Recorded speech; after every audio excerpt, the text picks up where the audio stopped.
ये पूरा बॉडी ऐसे नहीं जाना। ये ढकेले वहाँ से गुस्से में पहलवान आ गया। ये ढकेली ढकेला चल रहा है। नॉट कर ऐसे नहीं जाएगा, ऐसे जाएगा तो हम तुरंत उड़ा देगा। वैसे आइए देखिए कैसे उड़ते हैं। नहीं उड़ाइए वजह लपेट के मारे मुझे नहीं लग रहा। ये क्या एक बात का ध्यान रखें। ये बहुत जरूरी है। अच्छा पर इसमें तो मैं ही लॉक नहीं कर रहा। लॉक होंगे ना, पीछे बंधन में लॉक होता है आदमी। अच्छा अच्छा हम लॉक आदमी तो हम लॉक नहीं करते, तुम लॉक तो उसमें आप मेरे को उल्टा पैसे पकड़ लेंगे ना।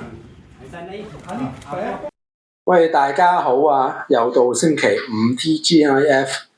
上個星期嗰條片嘅十式如來神掌，唔知大家有冇幫助呢？我都驚今條片咧做完之後 overrun 啊，所以咧我都係廢話少説啦。正式開始我的街攝 A to Z 簡易指南 Part Two。N for noise 雜訊喺菲林年代咧，如果你話講日白好天就要攞同100度菲林影啦，陰天就可能400啦。如果夜晚就1600，或者有時再誇張啲就曲衝到3200。咁樣數碼相機年代就方便好多啦，有呢個 auto ISO， 又可以個 ISO 去到5萬啊、10萬啊而家。咁但係唔知點解好多人都抗拒而家話，喂，你啲相睇落好粗喎，好高 ISO 喎。咁但係對我嚟講咧，街攝咧，因為我要為求要影到我想要嘅嘢，做到我嘅目的嘅話咧，其實我一啲都唔介意高 ISO 嘅。例如呢張相我係響伊斯坦堡個街頭影㗎啦，咁我遠處見到呢個人拎住一隻狗，隻狗唔知點解紮住個耳仔啊，好得意嘅嘢。咁我遠遠已經見到咧，就一定知道要影低。咁我就一早 set 定嘅相機就光圈10F11啦，快門400啦，咁 auto ISO 就有得佢跳啦。咁因為我要等佢行過嚟，同埋我行過之間好近距離影啊，所以影咗出嚟咧，最尾個 ISO 就算日光日白咧，都跳到4000。咁我又覺得如果係響街攝層面上，係好粗好粗微粒，但係我又覺得冇乜大問題。咁以下呢幾張相響夜晚影啦，咁基本上都一定跳到 ISO 啊5000啊或者10000嘅。咁其實我真係完全唔介意出嚟嗰個 noise 嗰個效果。反而我覺得有少少 noise 咧，就覺得個質感咧睇落去係另一種欣賞嘅味道。即係好似你睇三山大道嘅相咧，其實佢啲微粒都係粗得好緊要噶，但係就冇人投訴話，喂，點解啲相咁樣㗎 ？O for observation 觀察。如果好似我之前講，街攝需要 decisive moment 啦，要 framing is everything 啦，又要玩 juxtaposition 啦，咁我覺得最開頭要做到咧，就係一個 observation， 一個好細心嘅觀察。我成日有句金句，我其中一個金句都係咁講喎。我話街攝上咧，所有嘢咧都係偶然啊，但係攝影師一定唔係偶然拍下。原因就係你見到所有嘅有趣嘅物件啊，有趣嘅互動咧，一定係經過唔知幾耐時間嘅觀察。我唔敢講話要半個鐘頭，但係起碼都需要觀察。唔係話即係話，喂，隨手攞部機行過影一影，咁就可以 capture 一啲好震撼嘅畫面。咁例如呢張相我喺上環 Peel Street 嗰度影啦，其實嗰度已經變為小粉紅嘅打卡熱點。咁其實個個都見到嗰啲小粉紅嗰度影相啊，selfie 又好，幫人拍照都好。但係點樣去影一個場景係特別咧？咁當然呢度牽涉到好多嘢啦，有 juxtaposition 啦，有 layering 啦，有 decisive moment 啦，好多或者好多其他元素啦。要做到嘅，我覺得唯一就係去 observe。首先係 observe， 或者我喺街拍相嘅過程咧，開頭第一步咧都係 observation， 然後咧即係觀察，然後咧就等待，第三就係進擊。所以萬變不離其宗咧，一定要好了解嗰個環境，先可以影到一張相。咁又例如呢張我係唔記得好似喺旺角街邊啊，即係遠處已經見到一個阿靚姑望住塊鏡咧有個 reflection， 我覺得已經俾呢件事吸引。咁我就見佢原來佢同另外一個 friend 喺度吹水，咁佢個 friend 就不停隻手喺度移嚟移去移出移入，我就觀察咗一段時間，直至到我覺得係時機啦，我就走埋去。咁啱佢望阿靚姑望過嚟之際，嗰個 reflection 又係望住我喎，但係同一時間佢個 friend 就伸咗隻手出嚟，又形成一個 juxtaposition 啦，一個錯位啦。咁呢啲都係喺觀察裏邊揾到出嚟嘅。即係如果有個金句就話，喂，你影啲相好似唔係咁好喎，因為你走得唔夠近。我嘅理解就係個近除咗個 physical distance， 即係實際嘅距離要近之外咧 ，close 嗰樣嘢係你對於個環境有幾個認知有幾多，個洞悉有幾高，先可以影到一啲特別嘅相。咁呢一張都係啦，喺我都唔記得，好似旺角油麻地街市，我遠處已經見到呢個阿靚姑着件衫，有個女仔頭嗰度。我就諗，喂，一定有啲嘢可以同個環境 interact 嘅，即係互相 react 嘅。咁我就影咗呢張相。咁呢張都係啦 ，Istanbul 一個廟 mosque 裏邊影啦，隻貓度行嚟行去，直至到佢行出嚟嗰一剎那，我就影咗呢張相。So observation 咧，基本上我覺得係喺街市裏邊第一步要做嘅嘢。P for prime lens， 唔係因為我選用咗 Leica M 所以用 prime lens， 其實有好多原因要用 prime lens 嘅，例如畫質上會比 zoom lens 好啦。第二就係通常就輕巧啲啦，即係適合我喺旅遊攝影度唔需要帶咁重嘅架撐啦。第三，我覺得最重要就係咧係去鍛鍊自己去點樣去觀察一個場景，然後企向一個適當嘅位置度撳個快門。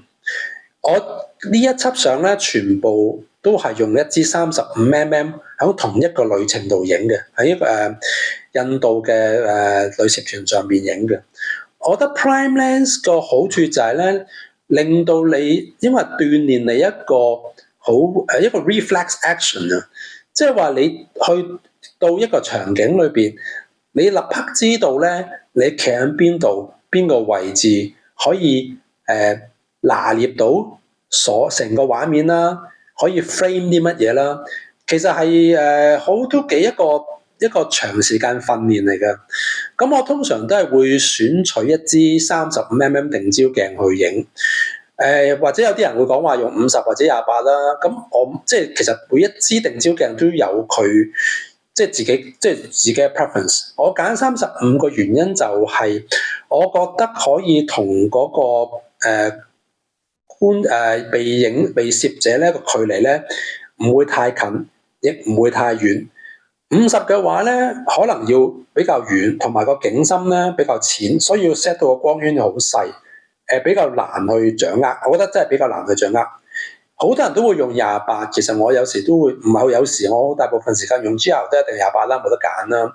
但係28嘅問題就係，如果要影得好嘅話咧，我覺得真係要企得比較近啊，即係要好 close 個 object。但係35咧就係 in between， 又唔係太近，又唔係太遠。我就比較中意呢個焦段。咁其實我有試過用 zoom lens 去做呢件事，但係往往咧，你因為有時有種惰性，你用 zoom lens 嘅話咧，就唔會走近少少啊，離遠少少都靠擰個 zoom ring 去 frame 啊。咁對我嚟講啦，就養成一個好似好懶嘅習慣去做一個 observation。所以我而家即係大部分時間。我諗我90%啦，都係用35mm，唔好話90%啦，80%、35mm， 或者有2成嘅時間會用一支定焦21。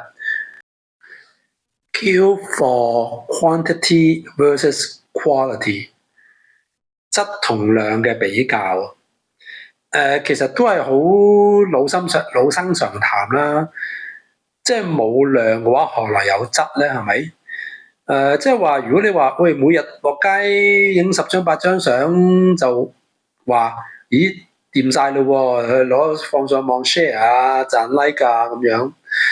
咁但係如果你每日落去影街落街影10張8張，如是者落100日嘅話，就變咗唔知幾多張，係1000張相。而嗰1000張相裏邊再揀2-3張精嘅，就一定係好過你落去一日啦，係咪？呢個必然嘅常識嚟㗎啦。即係我成日講話喺海邊咀就影5年相啦，我大部分時間都會經過我住嘅地方，呢度有個海灘啦。咁每逢經過咧，我都會即係影啲嘢嘅。咁但係即係唔代表我每日影嘅嘢都會影得好嘢翻嚟。咁我話如是者每日經過都影10張8張，10張8張，如是者1年好、2年好、3年都好，我總有2-3張咧覺得哇真係掂喎，見得下人嘅喎。咁呢個就係冇量，何來冇量會有質咧？係咪？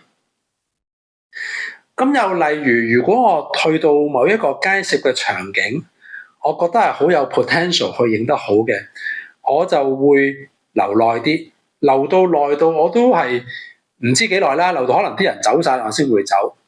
例如呢一輯我係喺貴州一個喪禮裏邊影嘅，即係好似講喂5時恭候8時入席，我食埋尾點雙輝，迎埋賓咧都仲喺度影緊。我係記錄咗成個喪禮嘅過程，由一開始我遠處聽到有啲叮叮查查走入去八卦之後咧，我就慢慢去觀察所有嘅人做啲乜嘢啦，所有嘅家屬啦，跟住開始佢哋嘅殮葬儀式啦，佢哋嘅做嘅嘢啦，基本上我係停咗度係成個鐘都係去影呢件事，或者唔單止1個鐘。但係我覺得如果我唔係因為咁樣有呢個量嘅話咧，我就唔可以響或者200張相裏邊咧揀出5張最精嘅相，做一個質呢樣嘢出嚟。Algorithm 一個節奏，街攝我覺得即係好似喺度玩緊音樂咁樣啊！自己係其中一個樂手，相機係一件樂器，同你見到個人啊、見到個事啊，合演一段樂章。所以如果要演得好嘅話咧，就往往需要捉住呢個節奏。如果要用音樂分類咧，我都覺得幾似係玩緊 jazz 嘅，即係要嗰種臨場即興嘅 improvisation。咁但係即興咧就唔代表咩都唔使諗，咩都唔使預備，反而咧要更加專注啦，好似一個 jazz player 咁樣，聽緊其他樂器嘅旋律，然後就加入自己嘅獨奏，聽落好似亂 jam 咁樣，其實就要反而要更加高嘅功力先可以做到。街攝都係一樣，觀察街上人群嘅流向啊，佢哋嘅姿態啊，光線嘅變化或者係事件嘅醖釀啊，感覺到一個有趣同埋互動嘅事情就快發生，判斷到2個人就快擦身而過嗰一刻嘅張力，呢個唔係預設嘅畫面，而係細心觀察或者加啲預感嘅結果，然後自己就走去最佳位置啦，等一個 moment， 一個同步，一個 synchronization 就撳掣。完成呢段冇預設嘅樂章，當然最尾出嚟呢段樂章係好好聽或者係走晒音，可能都係1秒之差。不過聽落好似好抽象喎。但係如果要真係做到 decisive moment 啊，或者係好極致嘅 layering， 喺街上邊咧一定要懂得呢個節奏。As for stock photo。咩為之 stock photo 咧？我嘅定義就係，譬如你上網揾去 Google search 一張相，會出現咗20張、30張咧，類似嘅相，就叫 stock photo。咁我用一個比喻就係我響咁多年泰姬陵影嘅相俾大家睇啦。第一張呢張咧，我覺得係一個好 typical stock photo。原因就係好多人咧都會用呢個視覺去影泰姬陵嘅。通過一個呢個 arch 嘅門口影入去泰姬陵，跟住或者有啲 silhouette喺度啊咁樣。如果你揾咧，基本上我諗你都揾到好多類似嘅泰姬陵相。我人生裏邊咧去3年裏邊已經入過泰姬陵4次嘅，都係一個我嘅 record。咁我每一次咧都同啲團友講，我話如果你需要影個好地標性嘅相咧，即係例如泰姬陵又好，或者我唔知啊，即係Times Square 都好，小心啲代入一個 stock photo 嘅陷阱。咁我而家用一輯我過往咁多年喺泰姬陵影嘅相，就話俾你聽何謂點樣唔影 stock photo 咧？咁好多時就係要，就算我用泰姬陵做一個背景，做一個主題都好，我都希望佢係一個配角。咁譬如你睇呢一輯相，就會明白我所講嘅所謂唔係 stock photo。咁例如第一張啦，有個阿靚姑喺泰姬陵出邊收輯緊唔知啲乜嘢嘅。咁我見佢行過頂頭就有盤啦，咁啱行過又係玩 juxtaposition 啦，就好似個托盤托住嗰個泰姬陵。又例如呢張啦，有3個阿星行過啦，佢3個人咁啱包住個頭個 shape 咧，就好似後邊泰姬陵其中一座隔離一座 building 咁，有3嚿拱嘅嘢走出嚟嘅，又係玩啲 juxtaposition。又或者呢一張有個類似和尚啦，企喺度望嚟望去啦，我又係玩 juxtaposition 啦，喺佢個頭頂度露出一個泰姬陵嘅尖頂。咁再睇落去呢啲都係我用唔同嘅思維、唔同嘅角度去影泰姬陵同人嘅關係。T for travel。有位大叔講話要影相嘅話就影好自己住嘅地方、生活嘅地方。其他國家、其他地方咧就留翻俾其他嘅地方嘅攝影師影。其實我都贊同嘅，即係話如果你真係淨係覺得影相就係影相嘅話，咁其實去邊度影都一樣啦，影張相啫嘛。但係對我嚟講咧，點解咁中意去街攝嘅原因係？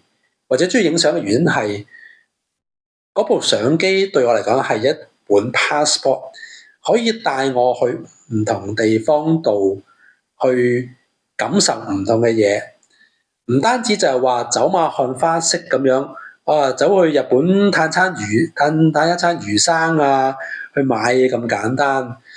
通過一部相機去影相去觀察，我覺得我對於當地嘅文化、人啊，所有嘢嘅體會咧，都會加強好多。即係話，就算我有時諗其實我係咪咁中意影相嘅咧？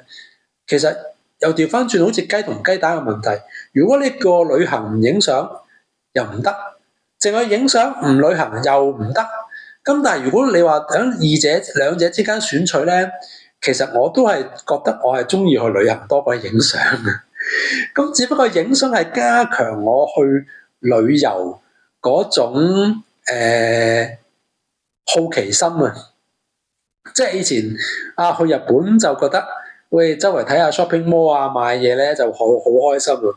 而家去日本唔係喎，反而去啲特別啲嘅地方去睇下人啊，同人傾下偈啊，又或者係睇下發掘啲唔係咁多旅遊書講嘅嘢咧，反而家對我嚟講呢個旅遊咧係仲開心。同埋喺旅遊上咧，你會有好多真實嘅體驗嘅。譬如喺西藏高海拔啦，你認為會頭暈或者係唔舒服啦，其實另外一樣嘢就係會其實成日放屁嘅，原因就係個氣壓問題，令到個肚裏邊好唔舒服。又例如喺 Istanbul 啦，你會見到周街都係貓，好似好平常，係唔單止周街都係貓啊，直情你去走入一個好神聖嘅廟宇裏邊參拜咧，啲貓咧都企喺你隔離裏邊同你一齊共存啊！但係咧，當地人咧係完全尊敬人同貓嘅共存之道嘅。又例如摩洛哥見到啲皮革好靚啦，哇發晒光，啲味好香啦，成日話啲皮味好香嘛。當你去過真實嘅皮革廠就知道咧，嗰啲皮革係經過好多貓屎啊、雀屎啊、ammonia 咧去製成，先會做到啲咁靚嘅皮革。咁你話你唔去過旅行，唔去過影相，唔因為通過相機去做一個好深入嘅觀察，同人溝通，你話你會點知道咁多事情呢？ U for unguard。unguard 呢個字其實我係響阿 Steve McCurry 其中一本書叫做 Unguard Moment 裏邊學翻嚟嘅。unguard 嘅意思其實同 candid 都好相似啦，即係話係一個好冇預備啊、好防禦嘅真實狀態啦。咁有時我上網睇啲相咧，有啲人好喜歡就係話去一個旅攝嘅攝影景點度啦，就有500支鏡頭對住一個好似氣棚式嘅攝影方式，譬如話一個老人家騎住隻牛喺隻橋上邊行過啊，又或者係喺條河裏邊見到一個老人家拎住隻煙啊，拎住隻鷹啊，點住煙啊，哇好靚咁樣。咁我就諗，如果街攝或者係旅遊攝影咧，其實我喜歡嘅原因係因為嗰種不確定性同埋嗰種驚喜啊！即係好似你去尋寶咁啦，即係話如果你一早知你個寶藏喺邊，就冇晒驚喜啦。但係如果你唔知咁，盲中中咁樣又揾到啲好嘢喎，咁我諗個滿足感咧就會好高。所以 guard 就好 ，unguard 就好。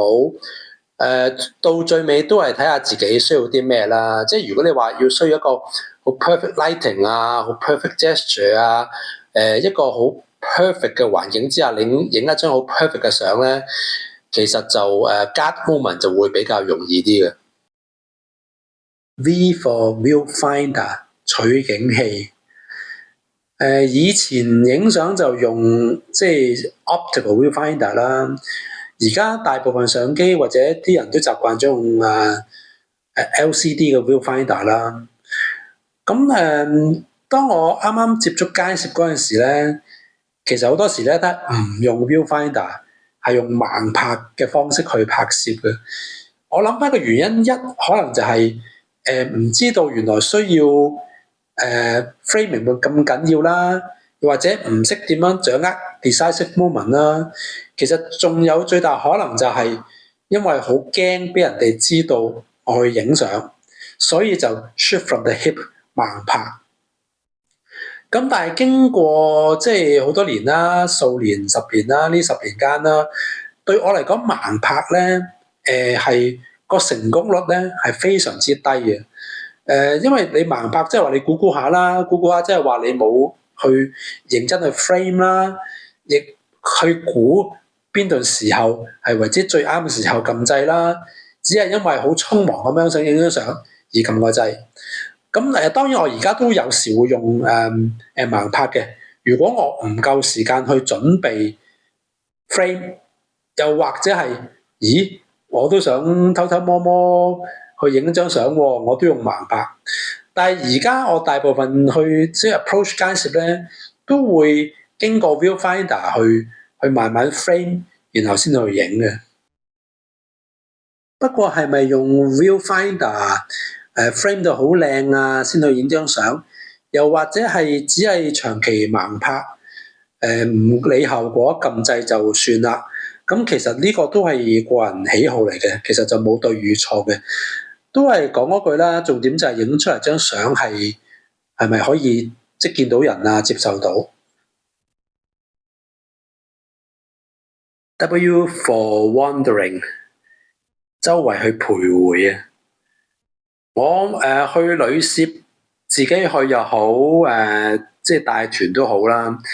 就算一個幾好嘅 itinerary 咧，總會咧都會係去到係自由發揮咁滯嘅。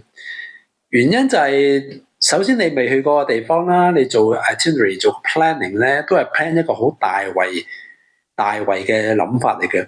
但係去到實際環境咧，其實可能係完全兩回事嚟嘅。有啲嘢咧可能會有啲地方啊可能會比你 plan 嘅地方咧更加多嘢去影。例如有一晚我喺New Delhi 入住間酒店啦，咁我夜晚出去行街啦，咁我遠處聽到嘈喧巴閉，又有啲即係唱歌啊、波利活嗰啲音樂啊，我就入去供啦。咁點知原來係一個當地人舉辦一個婚禮，咁我都毫不客氣咧入去咧影相啦。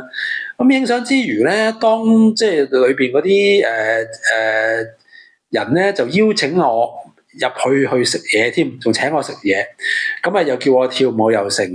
咁呢啲我真係我胡亂周圍徘徊、周圍行，揾到呢啲咁嘅地方，先可以影到呢啲咁嘅嘢，同埋先可以感受到當地人原來係咁樣結婚，亦感受到咩為之波利活式嘅跳舞同埋音樂。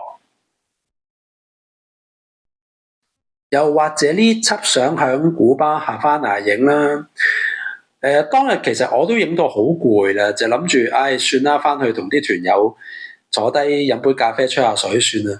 但係突然間我見到一班僆仔同埋有多人咧衝喺個地方度，咁我都諗，咦，當然又會有嘢發生啦。就跟住班僆仔通過一個都行咗幾條都幾靜嘅街，直至到入去一個好大嘅廣場。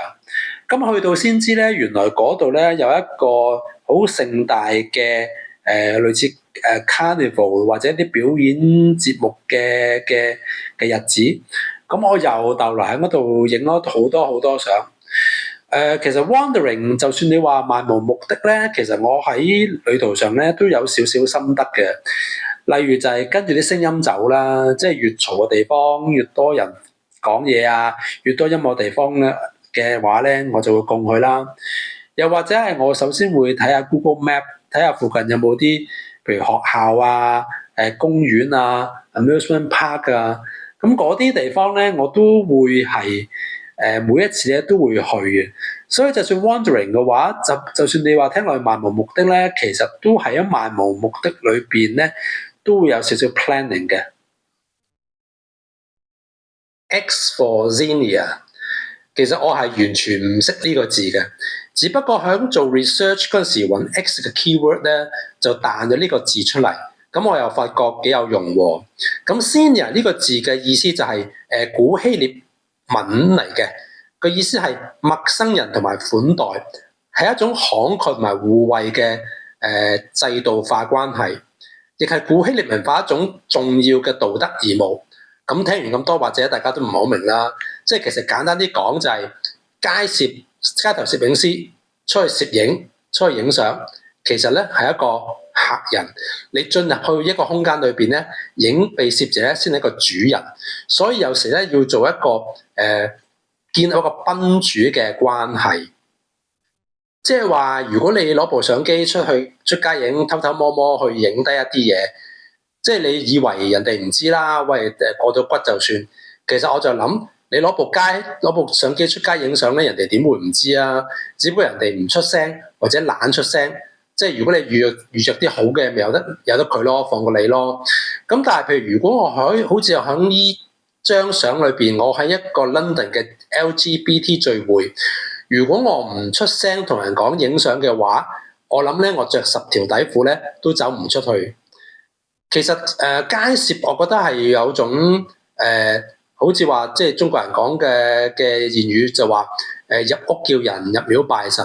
我覺得有時影嘢咧，即係同人開聲講話，喂，我想影低一啲嘢喎，我係街頭攝影師。其實就我覺得完全唔困難嘅，即係放低咗你恐懼嗰個心理，同人講就總好過偷偷摸摸影低一啲嘢。咁偷偷摸摸影低一啲嘢。我覺得有個問題係咩咧？首先我覺得有時候唔係好尊重嘅被攝者，例如某啲好敏感嘅課題啦。第二就係如果你偷偷摸摸嘅話咧，好多時都係盲拍啊，好快速咁樣影低啊。咁其實都冇諗過構圖啊，冇諗過 framing 啊，或者冇諗過何謂decisive moment。咁你話影出嚟嗰張相個價值係咩咧？係咪證明自己好勇敢？影低一啲好敏感嘅嘢，就跟住 share 俾人睇，就係咁咧。又或者係我以前講過啦，喺西方國家裏邊咧，喺街邊影細路仔咧，真係好詐忌嘅。因為我喺呢度咧聽過新聞講，就話有啲人影低細路仔喺街邊細路仔嘅狀態，後尾俾差人拉咗。所以如果影細路仔，我而家咧都會同啲家長講，如果見到家長嘅話，都同佢講話，喂，我想影低啲嘢喎，我係街頭攝影師喎，咁我影完之後俾你睇啊，如果你中意嗰個，我 send 翻俾你啊，咁樣。其實開口講完之後去影咧，我就覺得安心好多之餘，同埋你可以慢慢去捕捉你想影嘅嘢。Why for you 你自己啊？我發覺我喺旅途上，其實好多時咧都想將自己放落去街攝作品裏邊啊。但係問題就係，即係如果你揾個三唔識七嘅路人幫你影，咁又唔知會影成點啦，亦未必係心中想嗰個構圖。咁或者有另一個方法就係攞 selfie stick 去影啦。咁但係 selfie stick 都係好難去控制一個自己理想嘅畫面。咁所以喺旅途上咧，我好多時都要都會通過鏡嘅倒影咧去影自己，將自己變成一部分街攝嘅作品。咁我覺得呢樣嘢都幾好玩嘅。即係一來係俾自己當打卡留念啦，二來又係創作咗另一部分嘅街攝作品，係有自己喺裏邊嘅。呢個純粹都係個人喜好嚟嘅。咁或者可以睇一輯我喺過往嘅旅途或者街上，通過一塊鏡去影自己。但係當然要有 creative 同埋係好街攝嘅手法。去將自己放入裏邊啦。終於講到最後一個啦 ，Z for Zone Focus。Zone Focus 咧係喺街攝上必要懂得嘅技巧嚟嘅。我好多嘅作品都需要每個位置都睇得好清楚啦。例如玩 layering 啦，前景、中景、後景都要好清晰咁睇到每個人做啲咩啦。咁當你以為用一部自動對焦機撳掣好快對焦啦，即係好快嘅速度，其實咧就一定快唔過一部手動對焦嘅相機，但係你懂得用 Zone Focus 咁快。原因就係你用 Zone Focus 嘅話，即係你唔需要對焦，一撳個掣就即刻可以影到。咁當然啦，你要首先懂得睇點樣用嗰個景深尺啦，鏡頭上嘅數字你要懂得用啦。又或者如果你即係識得用即係超焦嘅話就更加好啦。不過但係超焦嘅話個光圈通常都要 set 到好細，咁就可能未必咁容易用到。就算你話有時咧，我影啲 environmental portrait 咧，需要係收即係開大少少光圈，譬如有時用到2.8啊或者4咧。我都會用 Zone Focus 呢個伎倆嘅，即係原因就係我都話我對於光圈個數字咧唔係咁敏感，係咪一定要開到1光圈咧？我就覺得未必係嘅。即係話我譬如 approach 影一個portrait 嘅話，我需要有少少散景嘅，但係如果我係唔係咁 sure，我真係可以用1光圈對到焦又啱焦嘅話咧，我就寧願揀2或者2.8，靠Zone Focus 呢個伎倆做啲 buffer， 即係做啲 trade off， 影到張相係要 sharp 嘅，但係當然個 sacrifice 就係即係嗰個散景冇咁散啦。咁當然如果你話開大光圈可以咁玩啦，如果你話玩一般街攝，基本上 F8 啊 F11 啊識睇景深尺啊，基本上都十拿九穩，唔使對焦撳掣搞掂走人。